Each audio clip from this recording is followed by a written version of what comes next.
the challenge with investing is people don't understand the things that we just talked about. Some people do, and some people can manage those things well. But most people don't understand risks or biases, and most financial technology makes it worse. And they show that those people who were self-directed investors on I think it was E-Trade, when they switched from phone to the internet, their performance went down. So there's, that preliminary evidence that the friction of making a financial decision, when it goes down, you actually make worse decisions. So this is the bat in the ball question that some of you may have seen before. So if you already know the answer, don't spoil it. So here's the bat in the ball question. Let's start with some simple math. So a bat and a ball together cost $1.10. The bat costs $1 more than the ball. How much does the ball cost? Let's see, we have 5 cents. We have 10 cents. Two very popular answers. So are you guys ready to see what the answers are? This question has been asked thousands and thousands of times, from top universities to professionals to community colleges all around the world. And are you guys ready to see what people say in aggregate on this? Okay, let's jump into the bat and the ball response. Is the majority of people say 10 cents. We see that here. Some other people answer that way. And then the second most common is 5 cents. And then you get some probably completely random. But what we're finding here is that this seemingly simple question gets different answers. So the follow-up question to that is, well, what if I reframe this question to you? What if I told you that the ball is Y variable and the bat is an X variable? And then I told you that the sum of them was $1.10. The difference was $1. And I asked you what Y is. If you had a notebook ready like I do, and you were to sketch out the answer, I would bet every single person here would get that second answer of 5 cents. And I did it, saved you the trouble of doing the math. But if you just basically set up the difference, you substitute for Y, and then the answer that you get, as a bunch of you got correctly, is 5 cents. The second one's a little bit less interesting, but my question to you is, why would we start this seminar about how to use fintech to be the best investor you can with a simple and sort of silly math question? Why would we do that? Yeah, just to uncover people's biases of how they approach problems, and the gut thinking that we apply toward solving problems. You said gut thinking. Is that what you said? Yes, sir. Yes, sir. That sounds right on. That's an excellent point. Do you think, so let me follow up either to you, Dave, or other people. Do you think that this is isolated, or do you think this is throughout all aspects of the decision-making process for investment decisions? General trend, or sort of what we call an edge case? What do you think? Is it throughout what we do, or is it just in this kind of one-off exception? I vote systemic. I'm with you. I think so too. And the way we phrase it is that it encapsulates a central theme, in that it shows that we can go wrong along the path making decisions. And what we need to fix it is a robust process that lets us just not get duped by our own brains. That's a basic idea and a central theme that we'll talk about in our time together. So the investing version of the bat and the ball question, there's a gazillion of them. And people on this call will come up with others. These are some that we brainstormed before the call. And so on the buy side, imagine lottery stocks. So seeing a low price stock, people just can't resist. And they say, oh, here's a great deal. Here's this penny stock. Here's a great opportunity. Massive order sizes. That's another kind of bat in the ball question. Here's a big opportunity. I really believe I need to capture this opportunity. I'm going to act on it and put a huge proportion of my portfolio behind it. So those are YOLO trades, for example. Herding is another common one you probably heard. So herding is other people are doing it. I should probably be doing it too. Dividend traps. So those of you that are dividend investors say, oh, the yield on this, oh my gosh, it's so high, I'd better jump on. That's another kind of bat and ball situation. And then bubble participation, the prices are going up. I gotta get a piece of this before it goes to the moon. I'll get it, when it's like Mount Fuji, I'll get it there. But it things for sure going to the moon. So participating in bubble, speculative assets, you could just imagine what's considered like a real asset versus one that's speculative, doesn't really have anything behind it. Underreaction also happens sometimes, is like, oh, that's not a big deal. And we could all think of personal examples probably from the last 5 years where we totally didn't really understand the gravity of a situation and underreacted to things. Overconfidence is a classic theme that encapsulates a lot of this. And then over-extrapolation is another one. Oh yeah, this thing's going to the moon. That's like a technical term for, well, it's gone up this much, it's going to do that again. That's what we call over-extrapolation. And then ... because there are tons and tons. This supports David's assertion that this is not isolated to just these like silly math questions or a single situation. Unfortunately, we have it in almost everything we do. On the sell side, we came up with a much shorter list, but I'll just pop these up just for fun, is like panic selling. The price went down. I must be wrong. I better get out of the position. Risk averse selling. The price went up. I need to get out of the position. I'm worried that the price is going to drop. Hurting, again, is also on the selling side. Well, everybody's selling. I should be doing the same thing. Excess conservatism, people holding way too much cash and just not wanting to participate in what would be a logical fallacy of what we call the equity premium puzzle. Why is it that people don't participate in the stock market, sit on cash? Why do they have excessive amounts in fixed income when the return profile is like massively different between those two things? Overreaction, people overreact to things, and ... There's lots and lots and lots of these within investing context of these bat in the ball problems. The problem is that we're vulnerable across all of these situations, yet we proceed forward and make decisions, often unaware of the decision nodes along the way. And I'm going to need your help, by the way, to coming up with the decision nodes that you use in your investment decisions. So we do this, this was like a longer webinar. We would do this, and actually one of our team members is building a more dynamic version of the stock investment simulation, where we ask you, do you want to buy more of stock A and stock B while their prices diverge? And it's such a fun game because it simulates what happens in people's portfolios, and it reveals what people's biases are, and they happen a lot. So I don't want to give away the punchline. It's actually a really fun simulation. I'll post it once it's live, but it captures the very essence of that bat and ball reactivity that leads us to make bad decisions. So what are we calling this? So the term of art in behavioral economics, even in neuroscience, is called dual system theory. Okay, well, I see someone more qualified than I am to explain this, but I'm not going to pick on you. You know exactly who you are. So this is, we consider system 1 and system 2 being these disparate systems, and they have these traits. They're essentially diametric opposites of each other. So system 1 is like, it's real quick, it feels right, it's automatic, it's something that actually takes effort to inhibit. It's heuristic driven, and the tough part, as I mentioned, is this feeling of rightness. It just feels right. And when something feels right, it's really hard not to do. Super error prone and internal reference, meaning that you're looking for signals within your mind, within your body to generate the answer. So as you can imagine, system 2 is the opposite of all those things. So system 2, it's slow, it's lazy, it goes like serial process 1, 2, 3, 4. It's effortful, algorithmic, super accurate. And it's externally referenced, meaning it's using facts from the outside world to come up with the answer. So you can see these are opposite systems to each other. Now, nobody really functions purely in either of those systems, and a lot of problems require shifting between these systems, and you could argue it's a continuum. But this sort of dichotomy helps us understand why is it that we jump at the bat and the ball question. Oh, it's 10 cents. It just feels right. It has all of those traits. The 10 cents answer, I gave the same answer when I was a PhD student. Most people give that same answer, and it's largely because system 1 is driving it. Now, the second part, when I showed you the math, X, and Y, everybody, that's what system 2 is. It's sequential, it's effortful. We know the rules of mathematics, and it's high accuracy. Everybody on this call would have gotten it right.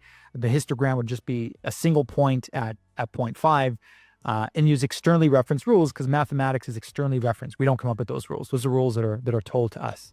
And this is a quote from Danny Kahneman, who passed away maybe about a year ago. And he, I think, popularized this term. As I said, it's in neuroscience, it's in psychology, behavioral economics, probably borrowed it, is my guess.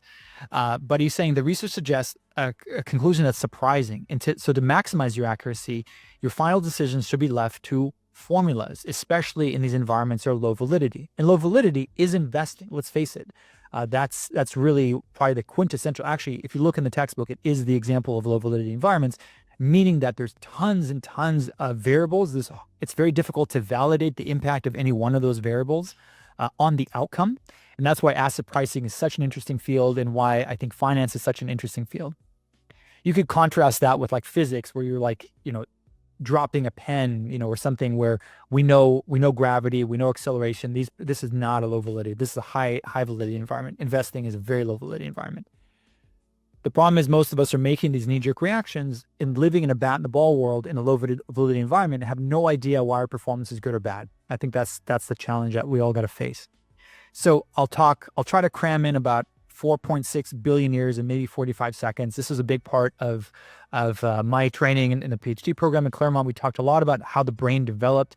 Why is it that we make these irrational decisions in a field called neuroeconomics? I have a totally separate talk about neuro. If you're interested in it, glad to chat, but I'll just do one slide that humans are optimized to survive in different environments. Like this environment's a bit unusual. We're talking over technology. We're very far away from each other. I think the closest person to me might be in Los Angeles at the moment.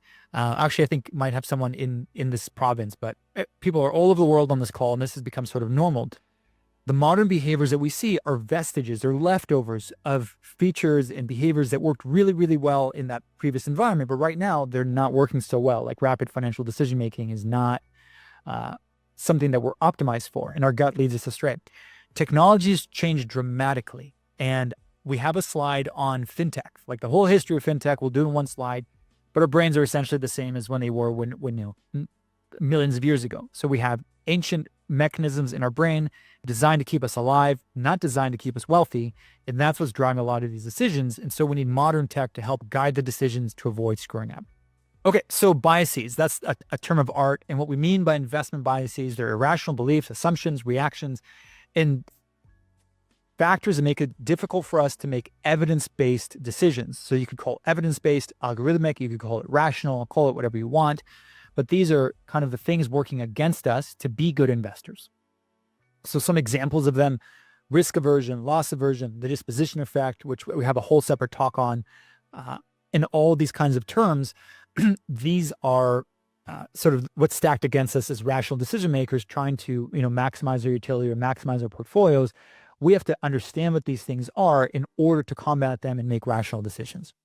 So I know there's like a lot of language there, and we have separate talks for all of them, but this is what we're up against. And the language, I think, is helpful to sort of identify, sketch out, that is what that thing is, that is what that thing is, this is how I work on that. And when you knock all those things out collectively, you become an astonishingly good decision maker.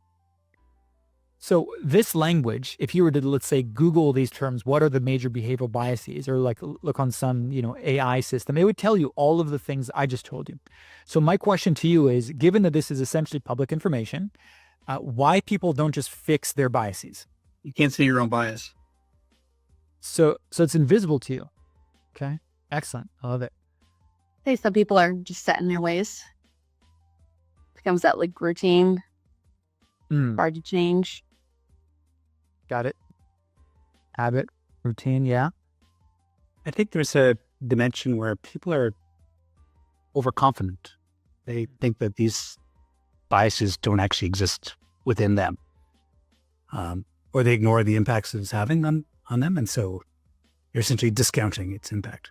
That's a good one.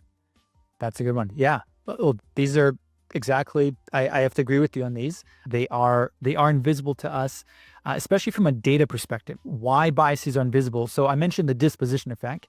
Probably more than half of this call, maybe everybody on this call already knows what the disposition effect is, which is that the tendency of investors to sell winning stocks too soon. And those winning stocks tend to continue to outperform. So there's measurable losses. And then so the winners outperform, the losers that they don't sell continue to have that negative momentum. So a portfolio run by someone who shows the disposition effect is going to significantly underperform.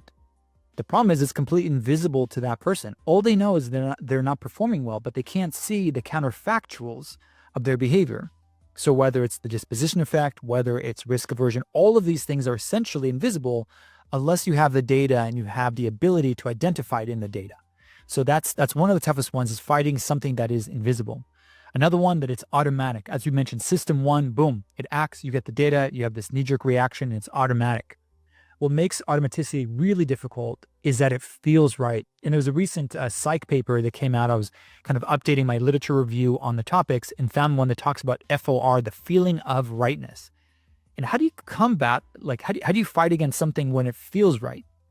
Like, I think that's a really tough one, because our gut, and that term has been used at least 2 or 3 times already on this call, is if your gut guides your life through, like, should I eat that? Should I go out with this person? Should I marry this person? Should I befriend this? Should I, should I play this game? The ball's coming this way. Like, we have all these sort of interoceptive features that tell us what to do, that guide us in the right direction. But all of a sudden in this context, the things that feel right are the wrong decision. And that, I think, is that's a tough one to stomach. Totally no pun intended, although that is a good one. That you have this gut instinct that's totally wrong. And I can say personally, it was brutal as a PhD student to have all these sort of ego balloons popped and realizing, oh, that's totally me. That's totally me. I've done that. And then the feeling that I had was sort of feeling lost. Like, well, what can I trust? What can guide me through these situations where in some ways gut is great, in some situations it's going to be ruined. Oh, that's those people. Like, all these biases, all these problems, all this stuff, like, that's not me. And that's such a common human trait. And I think, because you described it as the better than average effect, that's really well studied, really well validated, is that, like, if you ask people like how good of a driver they are, some super majority will say I'm better than average. It's not possible. 50% of people should say that. And so when you talk about biases, and I'd say myself included, I was like, oh, that's not me. I'm not overconfident. So the great irony here is that overconfidence is the very thing that's stopping people from learning to not be overconfident. So our own biases are kind of locked in or kind of protected from ourselves. And there's, some ego protection mechanism. So I think to even engage with this stuff, I think requires a certain amount of self-confidence and strength, which leads us to, how do we use fintech to be the best investor that you can be? It doesn't mean somebody else. It means you as an individual with your unique goals, your unique strengths, your unique opportunities for growth. That's really what we're trying to capture here. Is technology has evolved dramatically, not always in our benefit. So how do we deploy technology to help us overcome biases and even overcome the technology that's leading us astray? So that's where we're going to go next with this. So I'm going to throw out a term that probably everybody's heard, but maybe not in this context. So an investment workflow. Some people, I can look on the call, some of these people you're very familiar with this, but those that are not, I'm going to introduce this idea that when we do something, whether it's brushing our teeth or going to go play a sport or make investment decisions, there is a workflow, and there are workflows that are better than others. So I'm going to use a sort of like caricature of a typical kind of Robinhood or crypto trader, that there's not a big gap between stimulus and action. So in this context, we have this particular trader. I could think of an earlier version of myself that could have been this exact person. They read something on Reddit, and I'm putting the bat and the ball icon there because this is the bat and the ball situation, is whatever it could be. This stock is going way up, or this stock is going way down, or here's a huge opportunity. And so they go straight from reading it on Reddit. They've already made the decision after they read the article, while they're reading the article or the thread or whatever it is, and they go to their trading account and they just do a heavy FOMO buy. Us econ nerds, we call it regret aversion versus the fear of missing out. So in the behavioral econ kind of lexicon, it's regret aversion. I'm going to feel terrible if I don't do this thing. So they're triggered, they're in system one, they're active, and they make the decision. They put a significant proportion into the asset. Usually step 3 is incur a loss and regret. It doesn't mean that there wasn't an upside. Like, a lot of people will ride some part of a bubble, but they don't have any exit strategy or risk management in place. And so even people who participate in bubbles have almost no ability to find where they go over the edge. So this is like a typical workflow. And again, there's more to it, but the basic idea is I get an idea and I act on it. And that's the problem. So I'm curious who on this call would like to describe their investment workflow. It can be simple, it can be complex. And I was planning just to go into a slide and kind of build the different steps of the workflow, if that's okay. I'll share some of mine if it's okay. Please. So mine has been more of an improvement workflow, because I started from my prior firm with some alpha proprietary portfolios. Mm-hmm.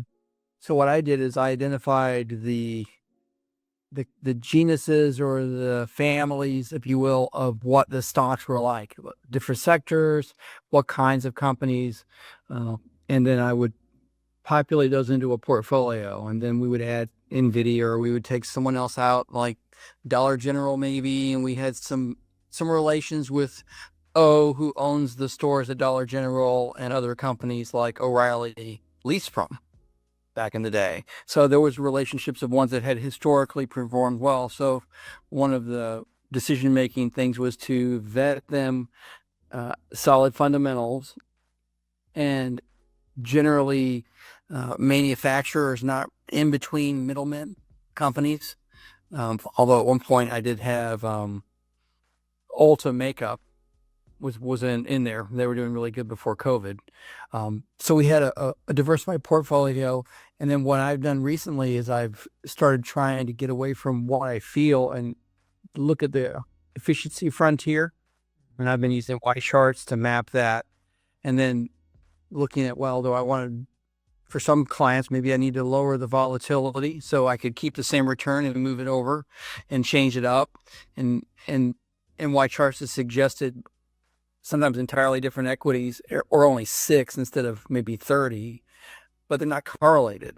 So the Sortino ratio is good, which means they have a lower downside, and they have some of them beta just about like the market with alpha that's way up there. So I've used that to optimize it, and then generally my gut is saying that even though the data says only 6 equities, I'm like, I don't feel safe with 6 equities. So I'm going to put in 12 more and then have a portfolio of that and then move it around and look how it compares to the original one. So I've done like 3 or 4 layers of comparisons with the efficiency frontier and then keeping the same volatility and then seeing how much north I can go to hit the higher returns, historically speaking, for those clients that I can do that with. Mm-hmm. And then having 4 or 5 models of that I would then, as a client gets to the point where they have eclipsed the amount that a 50% drawdown wouldn't even matter to them. If they get past that, I'm like, well, volatility for them is not really a risk anymore, unless it goes north of 50% drawdown. So I already handled that for them without having to throw any, and I use only equities, by the way, no bonds in there and no mutual funds. So then I've gotten them in a safe zone. I can go flatter for them unless they have charitable giving goals. So then I would customize it into one of the other models that hits the goal better and try to use Y charts and other data to contraindicate my gut feelings.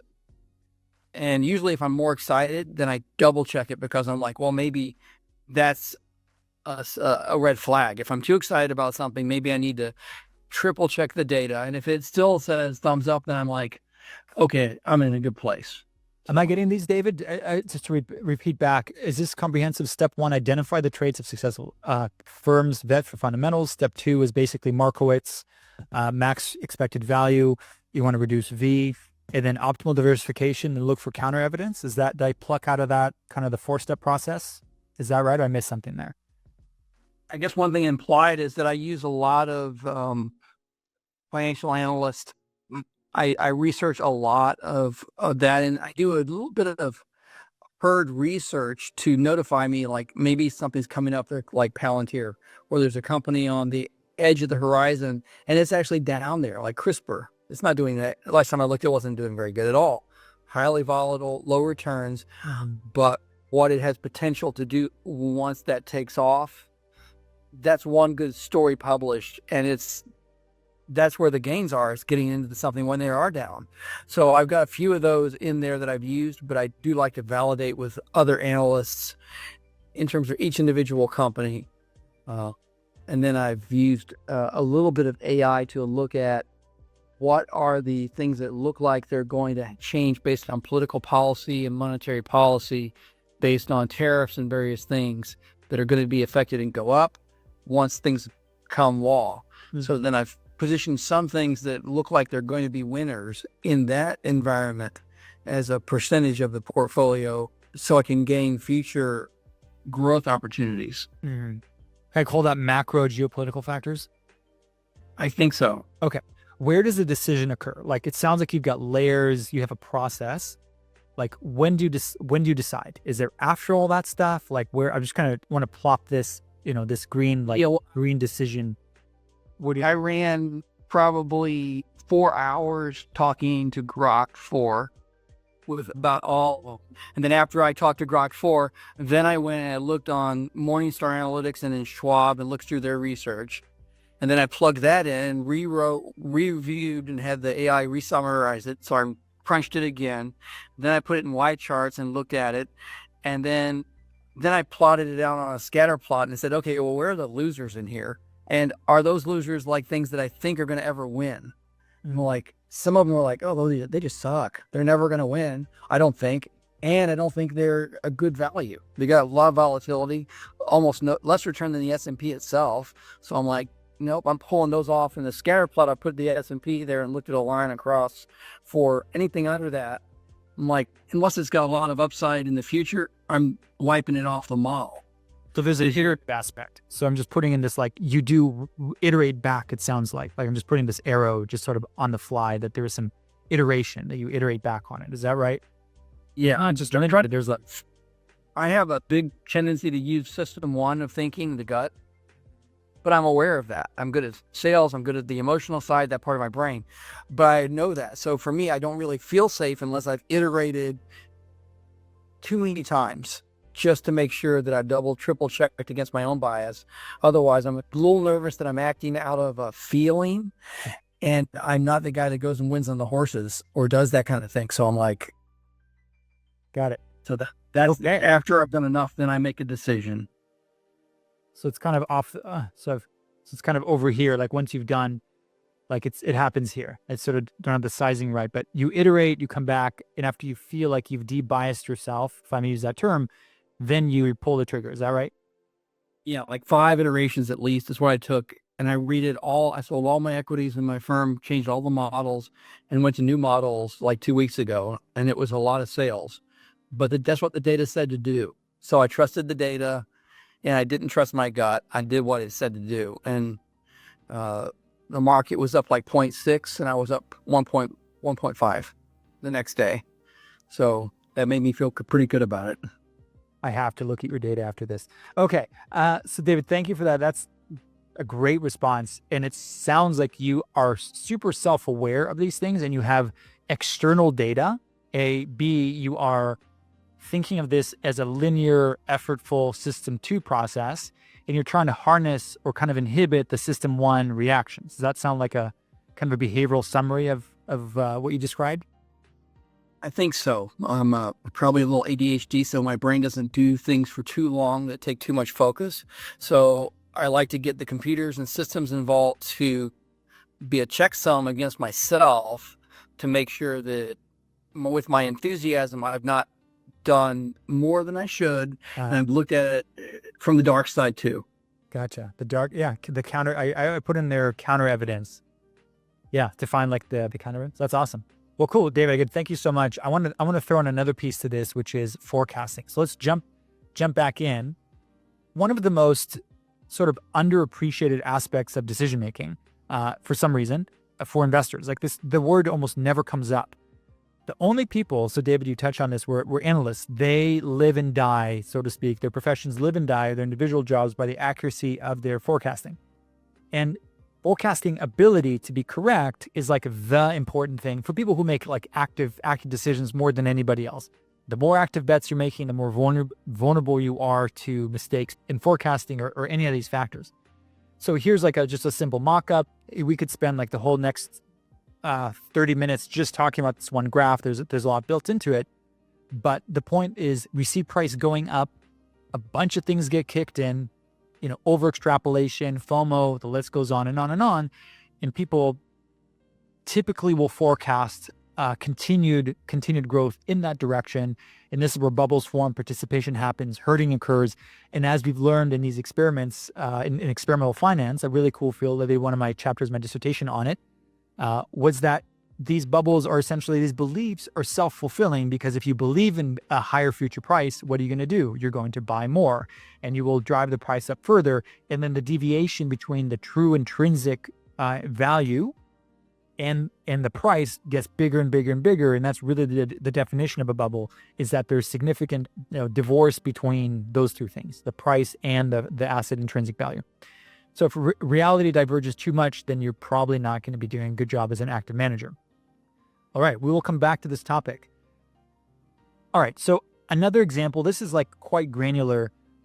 it comes up often is people say, well, almost there's all these opportunities out there and all this, like, you're just missing the signals. Like, there's so many cool signals out there. And if you know the signals, then you're going to make a ton of money. That's sort of like some of the counter argument is, yeah, people might be biased, but they just don't know how to read signals. And I don't actually disagree with that. I don't disagree that people don't know how to read signals, because signals in this low validity environment are extremely difficult to figure out. I'll give you an example. Recently in an asset that I hold, it's not promotion of it by any stretch, but I just know what's happening because I've probably too much of it. So there was insider buying, there was actually insider selling. So the example is like insider buying and selling. There's actually some literature on it. I'll share the papers in a moment. And this is what happened. So the CEO sells a bunch of shares. The price is going down. So I think I've circled it in red there. You can see the CEO is selling like a few $1 million of shares. So what is the system one reaction to seeing the leader, the chief executive officer of a company, sell shares? So people feel, oh gosh, this person knows something, they're an insider, and they're doing something that suggests that the future prospects of this company are not good. So I saw this like blow up on the message boards for this particular fintech or biotech called Mankind. And I thought, oh geez, I own a bunch of it. I have a very low cost basis for it, but I have, fairly optimistic view for it. And I thought, oh no, this is bad. Am I missing a signal? And my first knee-jerk reaction was, I'm going to unload half of it, or I'm going to sell all of it. But I didn't. I inhibited. So similar to you, David, I also try to circle back and inhibit the knee-jerk reaction. And by no means am I mocking this person. It's a terrible situation. But if you look for context, what actually happened is the CEO was going through a divorce, and he had to provide, it was something like it was like millions of dollars. He had to give his former spouse a certain number of shares in the company. So the signal in this low validity environment, the CEO thinks the company's going to zero. He's not. He's just in a really bad situation in his life, and the court is ordering him to liquidate a certain portion of his shares. So the challenge of being an investor and seeking more information is that you're actually vulnerable to more misreading of that information unless you know it really well. And I spent, 7 years at a business school, or more than that, I think, in attending all the asset pricing conferences and hearing the best in the world on this about, people who are able to predict pricing. And I learned a ton, but what I learned was the more you know, the less you know. And I'm going to look at insider buying. Well, the alpha's probably gone by the time it's published. If you're interested in learning about insider buying and selling, there's a list of papers from kind of the big names in asset pricing. So you're welcome to, I can send this to you, or I think the slides will be available later if you're interested in learning more about insider buying and selling. But me reading those papers, it kind of cooled my jets, and it turned me from a system one reactor to insider buying and selling, to context and understanding what's going on, and whether insider buying is more informative or insider selling is more informative. Are some people really good at timing the market and some people really bad? Yes. There's asymmetry between insider buying and selling. Some people are terrible at timing the market, and some people have a reason to do it that has nothing to do with the prospects of the company or future price. So it's really easy to misinterpret some of these signals. So the probability of getting it right. So let's do a very simple math exercise here. And let's say so the setup is here. There are distinct but independent sequentially linked decisions. So it means you have to get decision 1 right, you got to get decision 2 right. So what are the probability of getting the whole thing right if these are independent draws? So each step has some probability. So it's 0 to 1. Let's say 75% chance. Way better than a coin flip. You'll see where I'm going in a sec. So the probability of being all correct is just the product of those things, assuming that they're independent. So assuming insider buying is independent and the macro factors are all independent. If they're dependent, then there's a slightly more complicated formula, but no big deal. So in an example that the decision has 3 steps, if you get them at 75% likelihood of being correct, this is what happens. So by step 3, you're down to about 51%. So it's about a coin flip of getting the thing right. And then I just did the table to show you if there's 6 steps, even at 75%, which is extremely high, each node, the probability of getting the whole thing right goes down. So this is like a simple sort of Tory model of a probability is representative of how difficult it is to predict where things are going in a really complex environment. And I find it it's not meant to intimidate, it's meant more to humble and give us the reality of how complex the situations are that we're making. But there's hope. So let's get to the hope. So the challenge with investing is people don't understand the things that we just talked about. Some people do, and some people can manage those things well.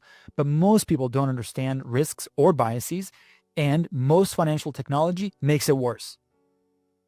So let's cram in, let's see, it goes back to 2400 BC. Let's do about a minute. We'll cram in thousands of years. So the beginning of fintech. Now we talk about technology. What is technology? Technology is something that allows you to do something better.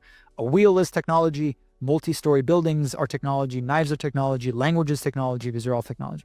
So when we talk about financial technology, the very beginning of it was in Mesopotamia, and the ability just to keep track of corn. And so you owe me corn. I'm going to keep track on a stone tablet. In fact, one of the early forms of writing was somebody complaining that the corn was bad quality. It's like this, like such a funny story. They're like complaining that this corn was not the grade that they expected it to be. And it's in one of those tablets. So the shells move on. That's another type of technology. 14th century, the Venetians issued the ability to have debt. And then in its formal way for public goods, it's called the, it's blanking on the name. Then we move on to what we think of as technology today. So Western Union, we have the telegraph, then we have the diner card, this ability to buy something, not pay for it at the time. And then moving on to the banks, and then E-Trade kicking off in the 80s, the ability to trade not through a telephone or a person. And then Stripe, like late 2008. And then Robinhood comes on the scene, and then Plaid, and all of these really interesting technologies that essentially are not major innovations in the sense of like record keeping, but they're innovations in the sense that I can do something much faster and much, much cheaper. I mean, the telegraph was amazing. Like that was world changing. A lot of these things had massive social impacts. Where I think we need to go next is this next phase called better. And this is really what motivated Profit Wall Street. What it motivated me to build this technology that harnesses all of those technologies. We use all of those technologies on that you're looking at on the screen. And the point of it is to go better. The point of it is to look at our evolutionary history, to look at the reality of people's actual performance making real financial decisions, and how can technology, either integrated, overlaid, or substituting current technology, improve people's decision making versus making it, faster and cheaper. So I'm not going to say that all investment technology is bad. I'm not saying that. There are pros, for example, for online trading platforms. And these are some of the pros. Ease of access, rapid execution. You can trade for big quotes run free. There's other aspects of the good part. But from this perspective, from a behavioral perspective, what rapid financial decision-making or rapid trading does is it leads to less excogitation. It means less thinking. So the mistakes you would maybe make in an in-person situation over the phone, now you're making them much faster, more frequently. And there's a paper that came out, 20 years ago, over 20 years ago, called The Internet and the Investor by Barbara and Odine, who are kind of like the big names, big researchers in the space, UC Berkeley and Davis. And they showed that those people who were self-directed investors on I think it was E-Trade, when they switched from phone to the internet, their performance went down. So there's, that preliminary evidence that the friction of making a financial decision, when it goes down, you actually make worse decisions. And that seems to support the whole narrative that I understand. So a good colleague of mine gave me this example of that coffee is you do stupid things faster with more energy. And he said, that's what fintech sounds like. So I didn't want to completely trash fintech by any stretch, but the evidence suggests that execution fintech or online trading platforms allow you to do stupid things faster, maybe with more energy. Maybe the confetti gives you energy, but doesn't lead to better decisions, expected value of your decision being positive. This was a slide that I found on this, the fintech. This is a few years old, and this is, some of you are familiar with definitely some of these. Some of them I'd never heard of, but there's so many new companies, and I do think that built into some of them there is a factor of better. A lot of it is about faster and cheaper. Don't get me wrong. A lot of it is just driving down costs and making things maybe easier to transact. But really, the area that we are wanting to contribute to the most is behavioral fintech. What we want to have an impact on is to deal with the reality of how our brains function and the reality of the ecosystems of how we make decisions and lead to better decisions. Our focus is on investment decisions, but the idea of it could certainly be deployed within consumer finance, within every aspect of decision making. But this one's really my personal specialty, my personal passion, and so that's really where we're making the impact. But really, in all areas of our lives, we can have improvement in terms of the outcomes. So I'm curious, I know we have about 15 minutes, so I don't want to spend too much time on it, but I'm curious who wants to talk about the stack. What technology do you use? We have about 12 minutes. So just kind of recap, what tech do you use? Is there an investing platform that you like? Is there a service that you use to identify stocks that are overpriced, underpriced? I know, David, you'd mentioned a cool stack there. You mentioned, I think you said TradingView and a bunch of others that were very, very helpful. Does somebody want to volunteer kind of, this is what I use. These are the tools that I use to invest. You're very modest. I'll give you that.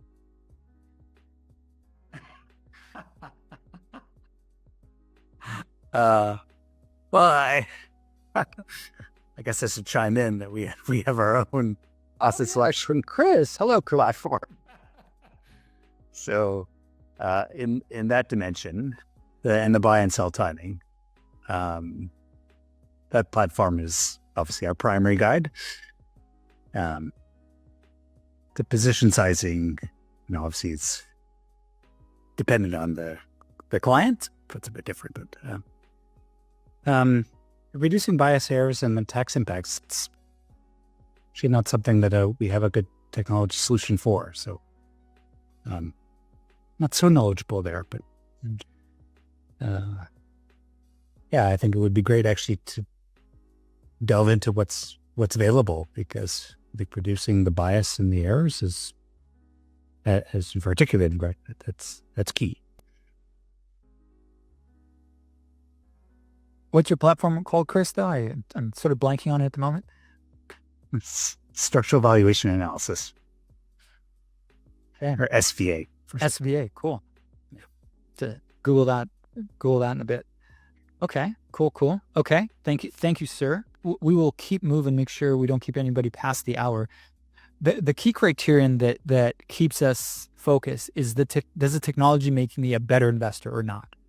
And if something does not make you a better investor, such as flashing prices, free trader leaderboards, and there's research on this done in the UK and also in the US on what is the impact of adding these features on people's performance. And I will, if you guys want those PDFs, I'm happy to share the research, but you can kind of guess which direction it moves people towards in terms of performance. So what behavioral fintech is about is it's meant to help you attribute your performance to specific areas which bat and ball questions are you getting wrong? Which bat and ball questions are you always getting right? Maybe along these multiple facets, you're actually really accurate. Maybe you're a very good forecaster. Maybe you're great at sizing your positions. Maybe you're selecting sectors that outperform and you're shorting sectors that are not. The challenge is that we currently don't have good attribution outside of like 5-factor or momentum or these kinds of typical attribution models that are used for professional portfolio managers, tracking error, whatever it may be.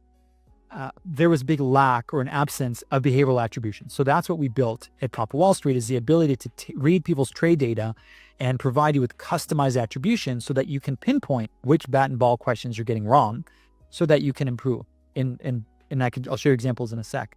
The second part is the guided investment process. I might have alluded to it earlier, but the basic idea is that if we take the problem like the bat and the ball together costs $1.10, that framing leads us to make mistakes.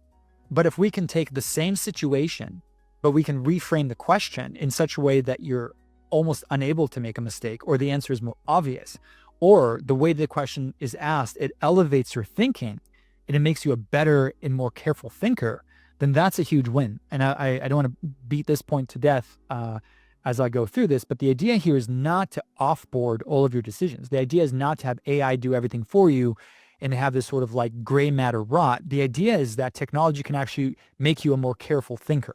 And that's really where we're going here, is that superhuman investing. And that's what we wrote. We just were at a Web Summit, and that's on the board behind me from Web Summit, is that we're creating superhuman investors. What makes you superhuman is that humans perform here, and that you'll perform above those people because you will have clear insights about where you go wrong and right, and a guided investment process. So it's actually more difficult to screw up, just like it's harder, when you're bowling with the gutters on as you do with kids. Like, it's kind of hard to like not have at least one, hit one pin. That's kind of like a general idea of having guardrails around investment decisions. So this is a mock-up of the what we call C-suite, but I'll show you a model. Actually, I'll log into my account and show you what you can see now as a Profit Wall Street customer or as a beta user. Is what we do is we ingest your data and we show you, boom, straight up. Here is the attribution. Here's how you're creating or destroying value. Now, if you've never seen this before, it's probably overwhelming. There's tons of graphs and it's super dense. And agreed, it is quite dense. But if we like dive into like the disposition effect here, which we said was selling winning stocks too soon, not selling losing stocks fast or at all. And we can say that what this graph is showing us is that if you were less bad at the disposition effect, you would be able to generate higher returns. So what we call this is a disposition effect backtest. And it says, we're going to dial down the bias because I can pinpoint it in your data, and we're going to dial it down and see what your performance would have been with less bias. So it's like a recasting. It's like the counterfactual of your portfolio. And the rest of the biases are quite similar, where you get a clear backtest and a quantification of what that bias has cost you from inception of your account. So it's very cool. We're all very, very proud of it. It's been a real team effort. And you can have this now as a beta user. We're going public very, very shortly. So the behavioral fintech trader is what I'm trying to characterize as being different from the traditional trader. And in the interest of time, I'll go a bit quickly here. But step one, same content. You're on Reddit, but you don't make the decision until you go to Profit Wall Street. You vet the ideas, you record your thesis, and you review the analytics, and then you decide. So similar to what David described, he goes through a multi-step, multi-layer process, iterates back on it, has a thesis, and then decides after all the vetting has been done. That's what we're doing systematically. So the first part is you upload the data, you get a diagnosis, and then the treatment comes in the guided investment process. And then step 3, you could execute or abstain. Not acting sometimes is the best action. And then step 4 is just keep getting better. That's the basic idea between step 4. So the investment workflow, actually we have it live. So I'll just do a very quick demo here of what we're calling currently, what we're calling Smart Trade. We're going to have to change the name. Turns out there's another company called Smart Trade. So we'll have to change that. This is my real account. This is like, I actually do manage, as you can see, way too many accounts. But let's say I'm going to make a decision on eTrade.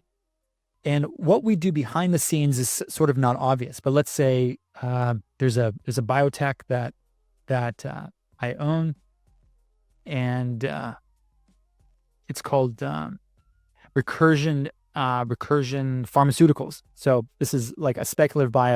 I was looking at this asset earlier, and I think it's trading. Is it actually forgetting what the exact price is? But the basic idea that we're getting at is, typically the whole decision starts and ends here. So let's say I'm going to buy 100 shares. I think it's trading, let's say $8 at the moment. This is typically the whole process. So you get the idea somewhere else and you just go ahead and execute the idea on your trading platform. What we're trying to do is to say, this isn't the end of the process. This is the beginning of the process. And what I mean by the beginning is that in the back end, we have analytics that are already paying attention or already reading whether you're about to commit one of the biases. So our pings the API, it's already searching my personal background, saying, is Amos about to is he a loss chaser? Is he a good dip buyer? Does he have the disposition effect? Is his weighting good? So the point about weighting, all those calculations are sent to the API. And so before you even place the order, we can have feedback on it before you place the order. So when we go to next, we ask questions. As I said, we're trying to elevate the quality of thinking. Is this a day trade? Is this a swing trade? Is it an investment? Because each one of those require a different workflow. So let's just say it's an investment workflow. And what category is this asset? I would say at this point, it's largely either growth or speculative, negative. I don't want to get too many details about the specific stock, but let's just say it's speculative. So there should be some implication for position sizing. Now, forecasting is critical to understand. Now, there's a ton of behavioral economics built into all these parts, but especially this one, because this tells me a lot about what's going through people's brains. If people think that this is like going to the moon and there's no potential downside and they put all their money behind it, this helps me understand that. This helps me understand this is what you're thinking. So if you put half of your portfolio and your subjective expectations are that there's no downside, well, then I just learned that about you. Being a good forecaster is critical to really any decision. Any decision is a forecast if you think about it. So I'm going to get just really wide. I'm actually not sure where the price is going. And then thesis. This part, we have some pre-populated theses. And the critical part here is that you can write out whatever you want. You could write a whole essay here And so when you go back and look at it, let's just say it's a sector opportunity just for speed, information source. Let's say I got the idea on Reddit. You can keep track of that, or the Wall Street Journal, or whatever it is. This is building your thesis for why you own the asset. And emotional state, maybe I'm excited, I'm fearful, I'm calm, whatever it is. Let's say I'm excited. And at the end, you get the summary, and it shows all of the details of the order you're about to make. And this is my actual account, but I'll actually, it's my real account, so I'm not going to confirm. But what you get is in your history, you get to see every decision you ever made, and you get to go back and look at the thesis. What was I thinking at the time? What was the upside? What was the downside? And that metadata allows us to then analyze and better understand your individual kind of bat and ball weaknesses or strengths. And I'll talk about strengths right next, then we'll have to wrap up. So you just saw the demo, which I showed you how to articulate it, the asset category and all these other pieces, so we can move on. And we kind of covered this earlier. We did do a randomized control trial, I should mention, with the University of Cincinnati, and found that the guided investment tool led to 20% improvement in performance, which is massive and way higher than I thought it would in this experiment. But it's that good evidence that we need to proceed with. So we did the demo. I mentioned metadata. And I'll just show you briefly the forecasting. This is a mock-up of people's forecasting where someone's bands are too tight relative to the reality of what the distribution is of assets, and optimistic and overconfident, which is actually very, very common. So learning if you're systematically overconfident is a good thing. If you're randomly in one direction or another, it's much more difficult to correct, but extremes are easier to work with. So in summary, humans are biased. Heuristics lead to losses. Tech makes it harder. Behavioral fintech helps us out. It works with our brains that are not optimized for these situations. And AI can play a material role in customization, as I was showing you, thinking on the back end. So it's a new field, many applications. You're welcome to participate. I think most people on the call are participating in the beta in some capacity. And just to wrap up, step 1, we have a quiz, a simulation, a newsletter. Step 2, you can create an account, analyze your trades, and get immediate feedback on the biases, which includes more such as weighting and asset selection, which will come on board very soon. Step 3, use guided investment, be a superhuman investor. That is it, and we're right on time. If anybody wants to stick around for a few minutes, I have another at least 5 minutes, possibly longer, to answer questions. Happy to chat, but please, if you guys need to go, I know we're out of time.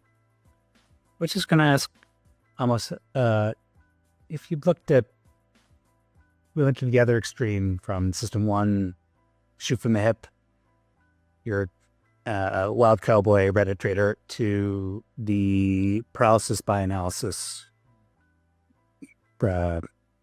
persona. If maybe you've looked at ways in which people can dislodge themselves from, ending in this endless do loop of analysis, and then ultimately convincing themselves repeatedly not to take any positions. Oh, yes, the over-diligence. Yes, that's such a good one. So this tool, in terms of distribution, if you take the population and think about where most people are, they're mostly in the system 1. Most people struggle with impulse and acting without going through the process. And you're absolutely right. There are people who sometimes will struggle with the impulse and act too soon, and some will over diligence and go in circles. That's true. The point of the guided investment process is it deals with both. And the way it deals with both is those who are just like, they have like one criterion, which is I want to do that. Like I have the feeling, and the feeling is a trade signal. I'm going to act on it. It's very clear. That use case is very clear. You're asking about people who like will perseverate and just like talk themselves out of things. The reason why the brain does that, and if you look at like clinical conditions like OCD, ADHD, and so on, is that there's an open loop. So people that like check a lot is because they weren't paying attention in the first place. This could I'll try not to derail, because I read a mountain of papers about this topic because I'm interested in it for personal reasons, is that the reason people obsess is the checking is that they feel like they didn't get it right the first time. But the thing that works is mindfulness around that topic. So personally, I used to did I lock the door? Did I turn off? When you're locking the door, you're fully present and you're paying attention. You're saying, I am locking the door. I am turning off the gas. I am doing X, Y, Z. I have no doubt later on that I did that thing because you encoded it in your brain, and that shuts off the loop. So sharing that's a personal thing I kind of came up with and read later that it works like in clinical trials. The same thing is true here. When you have an investment idea, you know, okay, I articulated what category, articulated it's an investment. I've expressed my price forecasts. I've expressed where it came from. I've gone through the process of explaining why I'm doing this thing. Will I ever get certainty it was the right decision? No. But the point of the process is it's meant to also be recursive in that, you know what? I actually don't know what the hell I'm talking about. And why am I allocating 7% of the portfolio to this dumb idea? Like, so there's a built-in, it's meant to have a reflection. The last screen is summary. Do you want to do this? So the people that are underconfident, so if you're overconfident, it's meant to bring that back down. Some people are like, this is one of those weird situations where I think I'm actually onto something, and they can go back and increase the position size. I've done that. I've used and been like, wait a minute, why am I putting in this like negligible amount of money? I think I should go back and add to it because I think I'm onto something. And I can tell you anecdotally about the specific situation where it's up 400%. And I've been, instead of averaging down, which is what most people do, I've been averaging up, which is against my gut, against what I feel. So my belief, and I'd love to test it, sort of clinically, Chris, is to say so the diligence is enough, that this is enough. And if someone says, you know what, I need something else, I feel like it's not enough, I want to add a module on, you name it, because I want to close that loop in your brain. I did my best, and it's recorded and it's done. And that's the goal, that it helps the majority of people who struggle with being too impulsive, or the people who are over analysts. It can also help them by saying, I checked every box, I did the due diligence, and I'm not going to overdo it because, man, that's the best you can do. I'm just jumping off the cliff, because every decision has the jumping off the cliff feeling. At least I feel that way. You got to be okay with that. So that's such a good question. I've actually never been asked that question. And that is my kind of off the cuff answer on that. I think, Amos, one question I have is how to, the idea of an investment journal, to journal what you do, I think is a very good idea. And there's some very famous investors that use that. And George Soros, I think, did that, and he documented how, his emotional state when he made certain trades and those kind of things. So I think it's probably a good idea. So how to get people to do that? And because it has to be self-incentivized. So it's not like, we know it's almost like having a checklist, right? But it's like if you fly an airplane, then you have a checklist, and you're required by law or corporate policies or whatever, right, to go through the checklist. There is no such thing for investments, although it's probably equally important. Mm-hmm. So in the absence of a requirement to do that, how to incentivize is the idea that, okay, if you do it and then you learn that you actually do better, if you do the investment journaling, then you will learn over time that you will do better, and that will create the incentive. The problem with that, right, is that people tend to be very short term. It's like, now I want to know right now how this will help me. What are your thoughts on that? I love that question, and quite transparently, that is the bleeding edge of where we are, like as a venture. The analytics, people get it immediately. Like everyone's like, yeah, dude, I'd love to see my biases. Let's do the report. Let's have the engagement. Like that's an easy sell because it's so obvious. Your point is, how do I get someone who's not forced to by their employer? Like David is an independent. Nobody's like, he doesn't work for, it doesn't have someone sitting on his head telling him what to do. He can do what he wants. He can do it or not do it. I'm an independent. No one's telling me what to do. So I have to convince you to do this thing that's effortful and slows you down. Things that are like the opposite of things that are easy to sell, like, tasty food and entertainment and things like that. They're the opposite of a donut. And I think that our success in deploying this product outside of regulated environments. So there's a regulatory aspect to this, which we're getting traction on. The UK is crazy about stuff like this. Germany, the US isn't tracking as much on it, but to get a normal person who's like, hey, I'm managing my own money. I've got hundreds of $1,000s or a few $1 million, and I'm doing it myself. How do I convince them to do this sort of pain in the ass process to fill it out? So we're doing a couple of things. The first one is, in this beta process, we're getting people to use it through communication. So we're talking to them, we're explaining to them, we say, hey, in this randomized controlled trial, this thing increased 20% performance for the control group versus the placebo group. Do you want to make at least 20% more annualized? Answer is of course. So in principle, we're getting yes. The case studies that we're building around these are meant to showcase, yeah, it was a bit of a friction, it took extra time, but I outperform my previous self by so much that it's worth it. Well, work is a pain in the ass. Working out is a pain. Like all the things that are meaningful and worthwhile require significant amounts of energy. I mean, you're a marathon runner. I mean, there's no way that you could do that unless you had this ability to like take the hit. You have a PhD from Chicago, like you've been through stuff. It's the same idea. So I think that there will be a sort of a segmentation of people who are willing to do it on the one side. On the other side, we are taking feedback about, you know what, man, it's annoying and I don't want to do 6 questions, but I'll do 1 question and get 50% of the impact from 1 question. Like, so there's a back and forth between how annoying we want the product to be versus how effective it will be with the scale back version. And you're dead on that we're right at that edge right now of trying to get people to use it, to understand the value and get feedback and maybe trim back where we can, because it probably has too many questions. But so you're dead on, and we're working on getting adoption, and without the strong on, like the Thaler, you're a Thaler student. I mean, how do you get this like paternalistic, what is it? It's, what is it? Something paternalism. Is it, libertarian paternalism, right? Like it's your choice, but we're trying to give you a tool that will allow you to be way better than you are now. And it's a great question, such a deep question about adoption, creating habits. But yeah, we're happy to work to make it more accessible and less annoying with still having the impact.